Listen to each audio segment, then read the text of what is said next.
কাজ শেষ হওয়ার ৫ বছরেও পূর্ণাঙ্গ কার্যক্রম শুরু করা যায়নি মুন্সিগঞ্জের শ্রীনগরে ৩৪ কোটি টাকা ব্যয়ে নির্মিত ইনস্টিটিউট অফ হেলথ টেকনোলজির।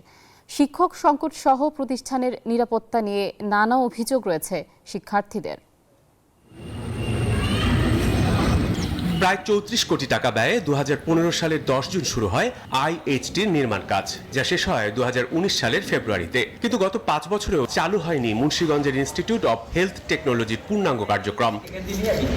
শক্তের আরেক নাম, একদম ইউনিক স্ট্রাকচারাল ডিজাইনের কসমিক ডোম, থেকে ৫০ বছরেরও বেশি। কসমিক ডোম একাডেমির ৪ বিভাগের প্রতি সেশনে ২০৮ শিক্ষার্থী ভর্তি হওয়ার কথা থাকলেও মাত্র ৮৬ জন নিয়ে চলছে ল্যাবরেটরি ও রেডিওগ্রাফি বিভাগ। ডিপার্টমেন্ট প্রধান সহ ৬ জন করে ১২ জন শিক্ষক থাকার কথা থাকলেও রয়েছেন মাত্র ৩ জন।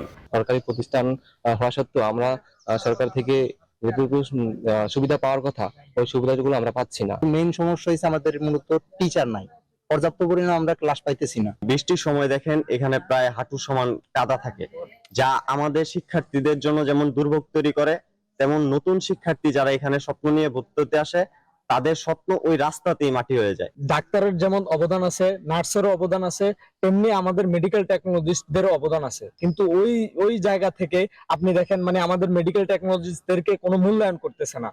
শিক্ষার্থীদের পদচারণায় দিনভর প্রতিষ্ঠানটি সরগরম থাকলেও সন্ধে নামলেই নিরাপত্তা কর্মী সংকটে আতঙ্ক বাড়ে। ভীতিকর পরিস্থিতির সাথে লড়াই করেন নারী শিক্ষার্থীরা।